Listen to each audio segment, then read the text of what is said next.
Welcome to the second edition of the BP Ultimate Rally Raid Portugal. Summer's over and it's time for round 4 of the World Rally Raid Championship. First though, let's remind ourselves of what has happened so far in 2025 as we head into the business end of the season. Now the truth has come to light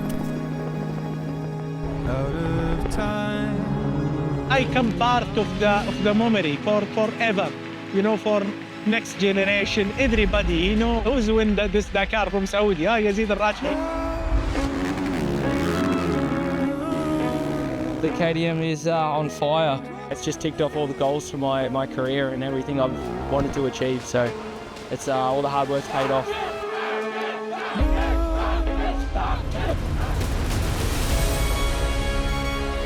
To win 5 times here in Abu Dhabi, it's really a big thing. Now to lead the world champion, this is really amazing.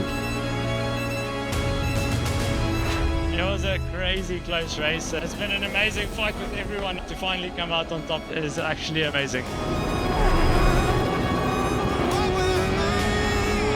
Got the best bike and the best rider at the moment, so how does it get any better? We'll see if we can keep it going in Portugal and Morocco.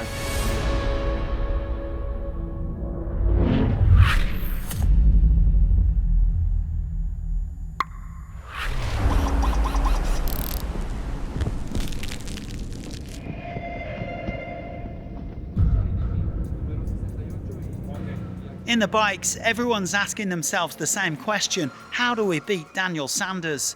The Australian's incredible winning streak stretches back to Morocco last year, and he can wrap up the W2RC title here in Portugal. We'll try and wrap it up, but first we'll focus on trying to win the race. That's the goal. So we'll if we win the race, the title will come. Well, Chucky's biggest rivals could well be his Red Bull KTM teammates Luciano Benavides and Edgar Canet. The Honda boys will also put up a fight as they target the World Championship podium, with Tosha Shiraina defending his crown here in Portugal. Yeah, we have a really good memory from last year, but always with the feet off the ground because we will have really good riders, rivals too, but we will go for it. The Hero and Sherco factory teams are here with 3 riders apiece as they try to upset the 2 powerhouses. And with the Rally 2, Rally 3 and quad riders also in town, there is going to be a huge amount of talents on show this week. Well, we said Daniel Sanders was the top dog in Rally GP, and the World Championship leader proved it by roaring to victory in the Prologue. He said it was pretty intense and there wasn't much time to catch your breath, but he also had fun as he made a strong start. The bigger the expectations, the more that Sanders seems to shine. Mate, I love the pressure. I've grown up with it all my life. We've had a lot of lows to get to this, point in my career and feeling good on the bike and racing. So get a good team behind you and then hopefully, good things happen. It's all on me. Well, next best in Rally GP and the 4th quickest biker on the day was Tosha Shiraina. The Spaniard was forced to quit the last round in South Africa with a hand injury, but he is delighted to be back racing close to home as he bids to defend his title. The Honda man just 10 seconds down on Sanders.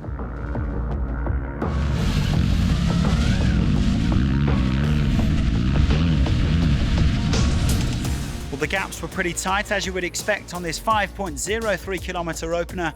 Adrian van Beveren, Ross Branch and Luciano Benavides completed the top 5 in the class.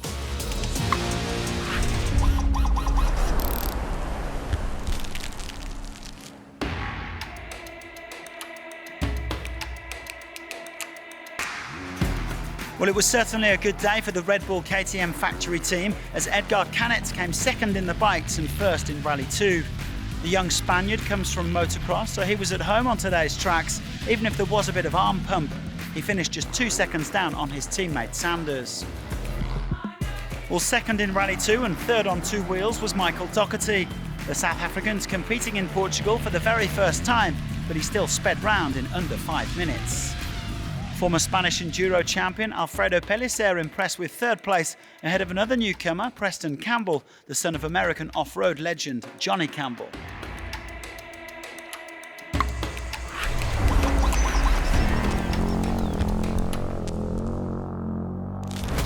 This is the first round of the season in the Rally 3 class, where riders compete on modified enduro bikes.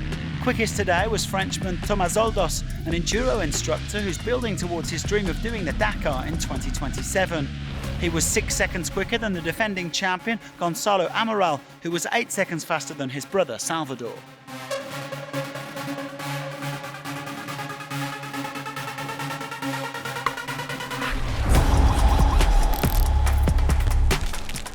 On the other hand, it's the final round of the season in the quads because they won't be heading to Morocco next month. It's game on between the two World Cup frontrunners, Antanas Kanopkinas and Gaetan Martinez, who also happen to be teammates. Lithuanian Kanopkinas quickest today by just half a second. 4 quads are competing this week. Senegalese debutant Alexis Varane was a few seconds quicker than Poland's Marek Woj.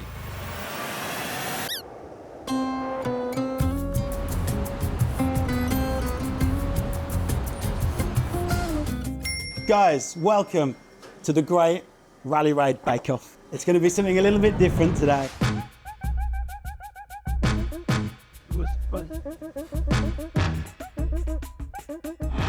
Because what you're going to be doing over the next 50 minutes is making us a perfect pastel de nata. Starts in 3, 2, 1, go! Should we wash our hands or something? Now we can mix it up, I guess. How is possible? She had like much more. Yeah, there we go. Oh, the last one. Wait. We will save.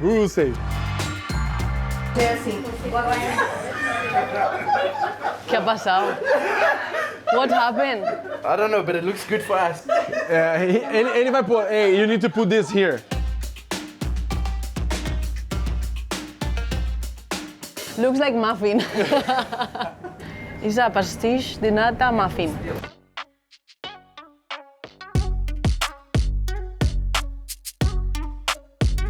So this is yours? Yes. Sure. This is ours. Okay. Eight out of 10, maybe? Yeah. Okay, we take 8, no problem. 6. 6? Yeah. 6. We need to get better than 60%. Yeah. 1, 2, 3. Yeah. Sorry, guys. Sorry. No.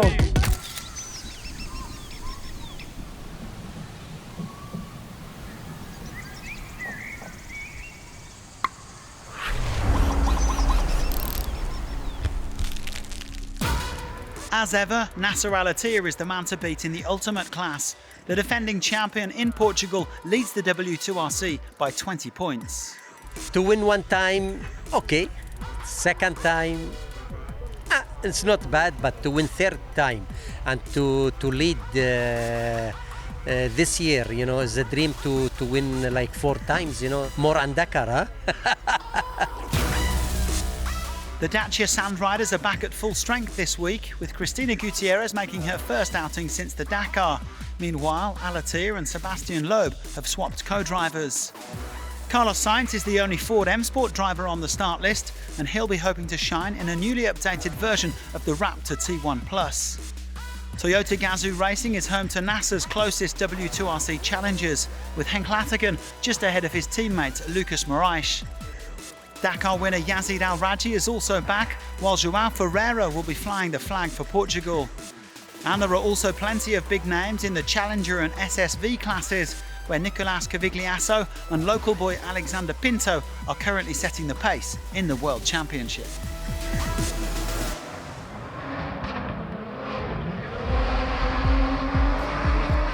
Well, there was one word on everybody's lips at the finish line today. Dusty. Very dusty. Super dusty. A lot of dust. The dust was horrible. So, it was dusty. And with the top cars taking off at 1-minute intervals, visibility was going to be a big issue. This was no doubt one of the better days to be opening the piste. And even if it wasn't all clean air for Nasser al-Attiyah, the Qatari still did enough to set the fastest time in 5 minutes and 2.9 seconds. The World Championship leader leaving the rest in his dust, as it were. At the other end of the timesheets was Carlos Sainz. He set off further down the field in 10th place. After a couple of close shaves, El Matador decided to ease off the gas so he'd get through unscathed. But last place in the class means he'll be setting off in first place tomorrow. Yeah, we decided to slow down completely because you couldn't see at all. So it was a bad decision to do not put some damp or give 2-3 minutes to gap. You know, this is not good. Well, Yazid Al-Raji also struggled in the dust, although he fared much better than Sainz in 8th place.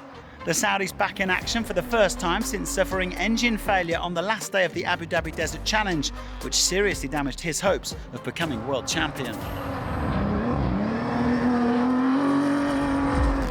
The Toyota Gazoo Racing W2RC team are out to stop al-Attiyah from claiming a 4th straight title. Henk Laterken is second in the season standings following his victory in South Africa, while his teammate Lucas Morais is currently in 3rd. Both of them made the top 4 today. Well, Morais is particularly fond of Portugal, where he made his first forays into Rally Raid. The Brazilian was only 3 seconds off the pace today. Well, 3rd on the prologue went to a man who is expected to perform this week, local star João Ferreira. The Portuguese driver's made a great start to life with his new team, Toyota Gazoo Racing, and he's hoping to improve on 2nd overall last year. It was very tricky, you know, a lot of dust, a lot of ruts, the track was already destroyed and I was just the 8th car on the road, so it was about surviving, you know, I couldn't see properly, we have to slow down twice. Okay, we finished 3rd, it's not a bad position, so we have a good opportunity for tomorrow to choose a good starting position for the first stage. Only 7 seconds separated the top 5 today, with Sebastian Loeb coming in just behind Laterken. At any rate, the FIA times will be scrubbed overnight.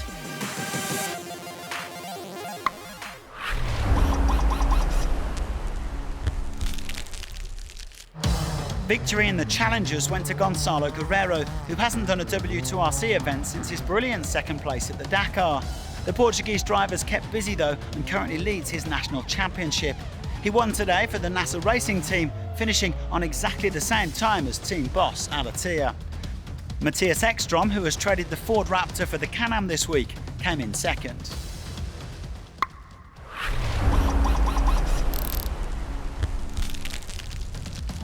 Home advantage was very much on show in the SSVs, with Portuguese crews locking out the top 8. Alexandre Pinto led them in, enjoying a smooth run in his new Polaris. The W2RC leader is as local as they come. He only lives half an hour away and he's off to the ideal start. He'll face stiff competition though from the likes of Luis Portela and João Diaz, both inside the top 5.